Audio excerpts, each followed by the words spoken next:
You knew it was hurting you. That is the part nobody understands from the outside. You knew. Not vaguely, not sometimes, not in the way people know things they are not sure of.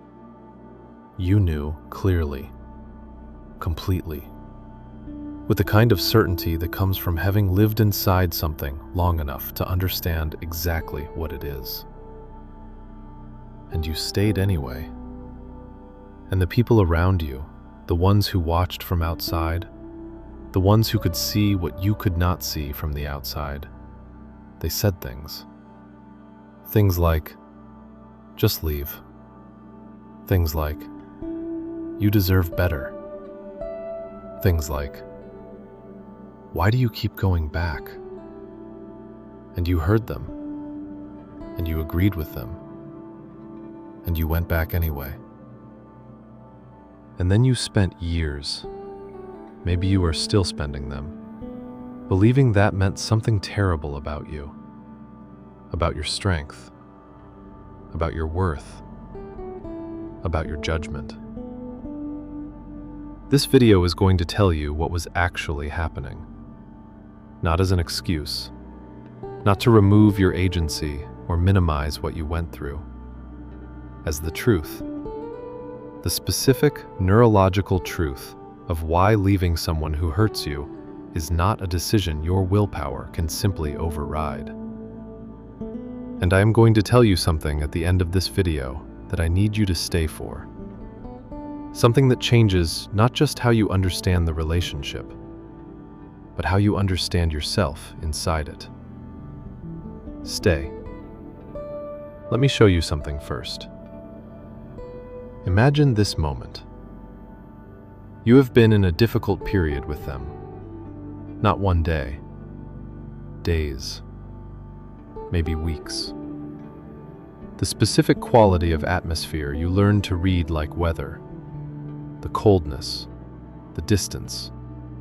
The sense of walking through a room where the temperature has dropped and you cannot find the source. You have been monitoring, adjusting, waiting. And then, without warning, they are warm.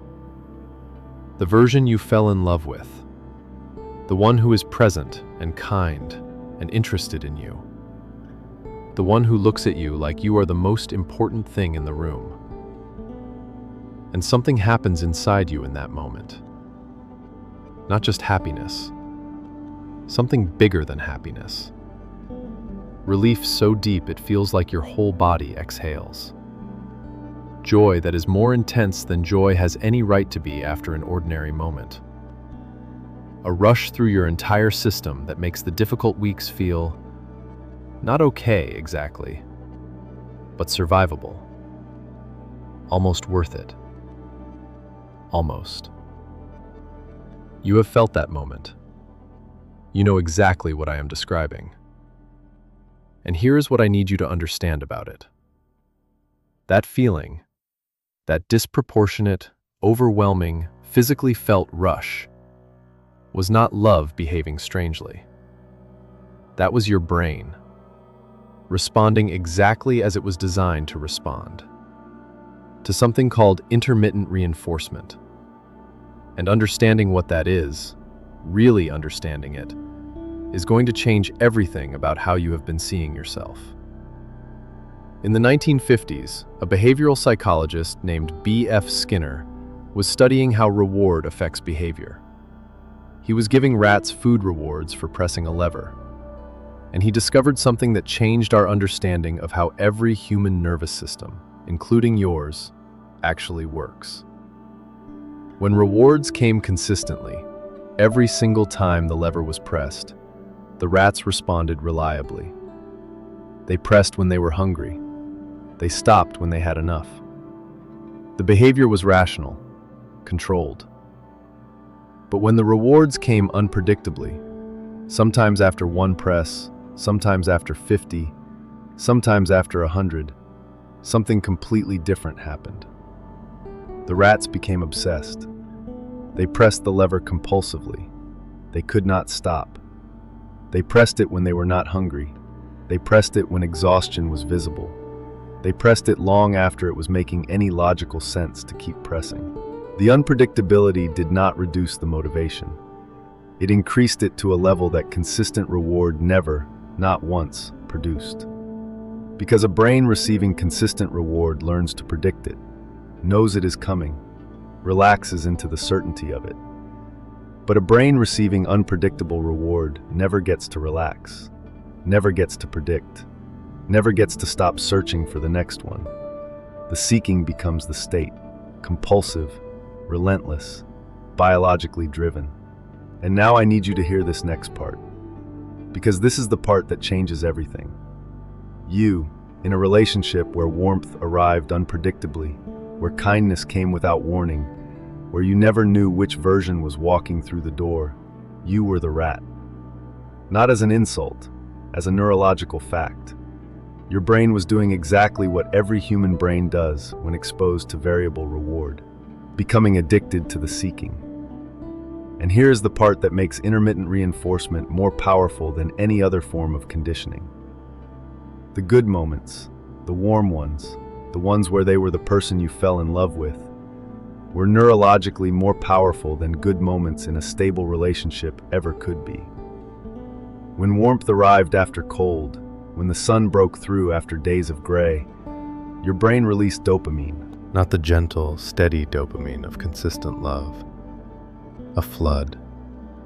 A disproportionate, system-wide flood triggered specifically by the contrast, by the relief, by the surprise, by the fact that you never knew when it was coming. And that flood, that specific neurochemical event, built something in you. Not just a feeling, a bond.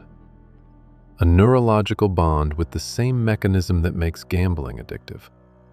The same mechanism that makes variable reward schedules, where the win never comes at predictable intervals.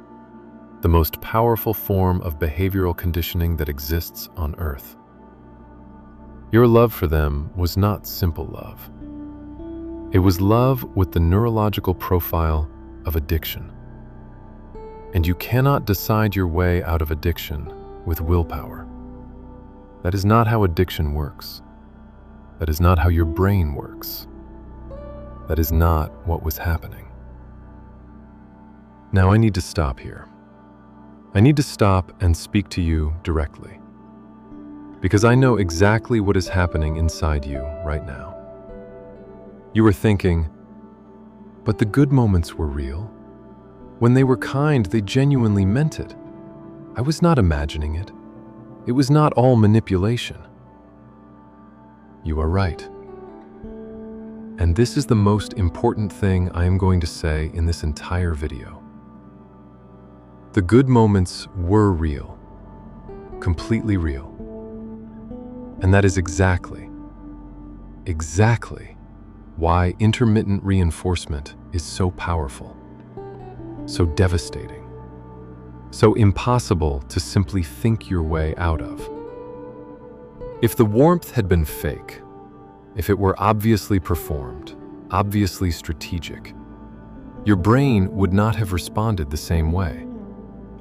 The dopamine flood happened because the warmth was genuine, which means the bond it created was genuine, which means what you felt was real, which means the person existed, the warm, present, kind version, and also the relationship was harmful. Both of those things are true at the same time, in the same relationship. And most people who are trying to recover are told by friends, by advice columns, by well-meaning people who want to help, to simply decide the good moments were not real, to rewrite them as manipulation, to reduce the person to only the harmful version. And that does not work. Not because the harm was not real, because the good was also real. And your nervous system knows the difference between what was real and what you were telling it was not. You cannot heal by lying to your own experience. You heal by holding both, the realness of what you felt and the harmfulness of the pattern at the same time, without resolving the tension, without needing the story to be simpler than it was.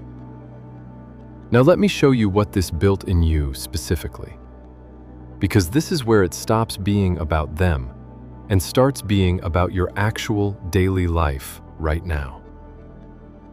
The first thing it built is hypervigilance that did not leave when they did. Because you never knew which version was coming. Because the atmosphere shifted without warning. Your nervous system learned to monitor everything. Every micro-expression. Every change in tone. Every shift in the quality of silence. Your threat detection system was running at maximum capacity all the time. And threat detection systems that run at maximum capacity long enough become permanently sensitized. You are still monitoring. In new relationships, in safe rooms, with people who have never given you a reason to be afraid. You read their silences. You track their moods. You wait for a shift that does not come. And you wonder why you cannot relax into relationships that are genuinely safe.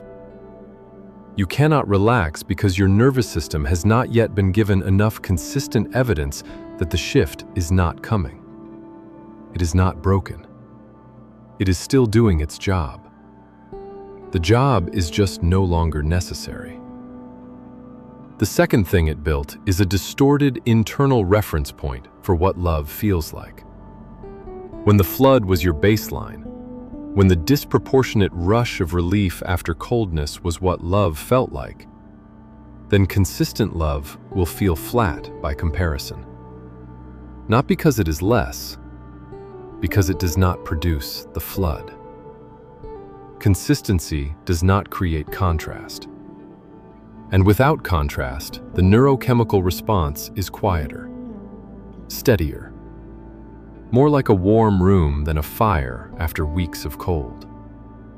And a warm room, if fire is what you are used to, can feel like nothing is happening. Like you do not feel enough. Like maybe you do not love this person. Like maybe they are not right for you. When what is actually happening is that your brain is recalibrating to a baseline it has never had. And recalibration is uncomfortable, and it takes longer than you want it to. But it is not absence of love. It is the beginning of what love is supposed to feel like without the cycle. The third thing it built is what I call a broken leaving mechanism. Every time you tried to leave, every time you reached the edge of the decision, the moment where you had almost decided, your brain produced something. Not certainty. Hope. Specifically, the hope that the next moment might be the warm one. That the lever pressed this one more time might produce the reward. And that hope, hardwired, neurological, resistant to evidence, is what brought you back. Not naivety, not low self-worth. A nervous system doing exactly what it was conditioned to do, seeking the variable reward. One more time, and one more time, and one more time. The fourth thing it built is a specific association between relief and them. You learned, at the level your nervous system learns things, which is deeper than language, deeper than decision, that relief came from them. Specifically, from the moment they returned to warmth. And that association does not disappear when the relationship ends. Your nervous system is still searching for the source of relief it learned, still reaching, automatically, without consulting your conscious mind, for the thing that made the anxiety stop. Which is why missing them does not feel like ordinary missing. It feels like withdrawal. Because it is withdrawal. Neurologically identical to withdrawal from a substance. The craving, the obsessive thinking, the physical discomfort, the urgent, irrational need to make contact just once. Not because they are worth contacting, because your dopamine system is in withdrawal from its variable reward source. And now, I need to say something directly to you, something I have been building toward since the beginning of this video.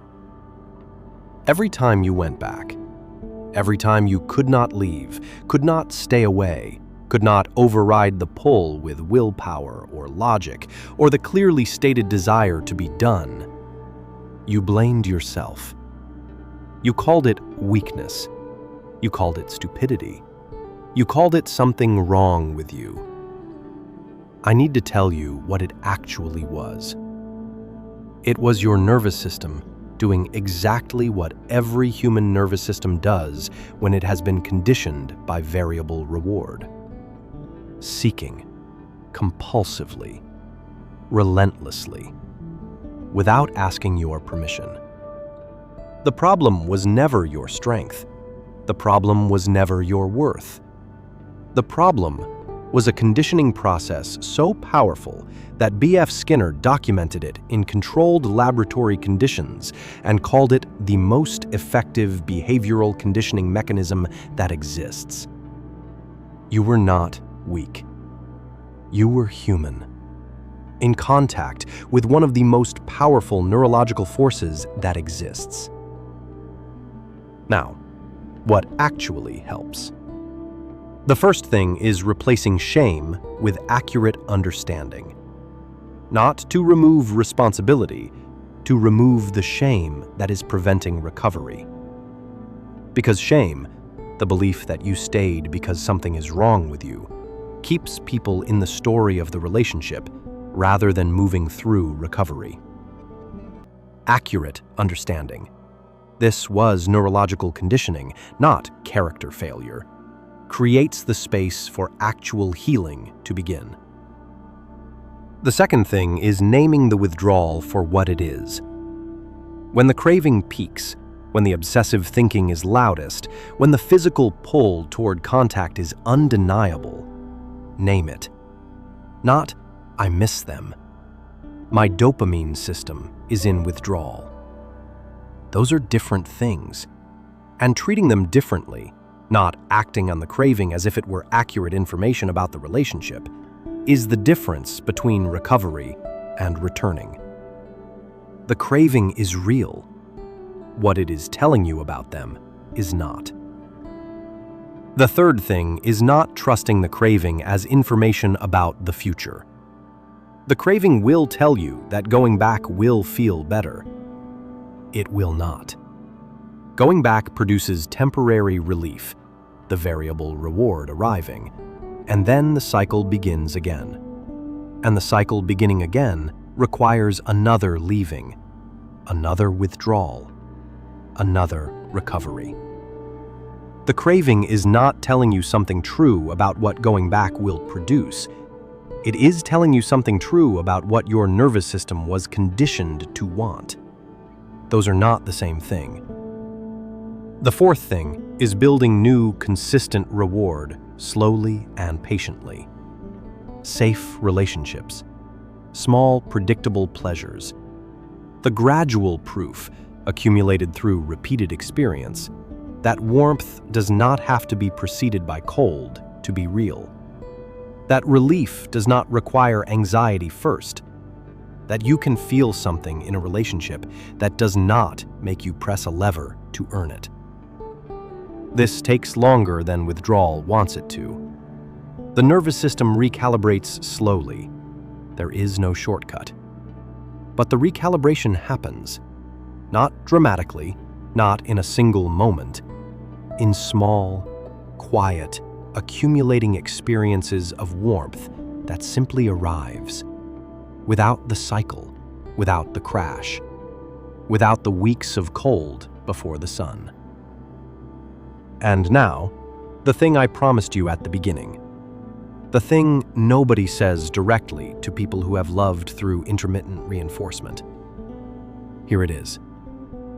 The depth of what you felt, the intensity of your bond, the power of your attachment, the loyalty you maintained through conditions that would have ended most people, was not a measure of their worth. It was a measure of yours. You are capable of profound attachment, of holding on to something real, even when the conditions around it are painful, of loyalty that does not require consistent reward to sustain itself. Those are not flaws dressed up as strengths. Those are actual strengths, pointed in the wrong direction. In the right relationship, with someone who offers consistency instead of cycles, that capacity does not disappear. It finds somewhere it can land, without the flood, without the crash, without the lever. Just warmth. Arriving without requiring suffering first. Consistent, predictable, unearned.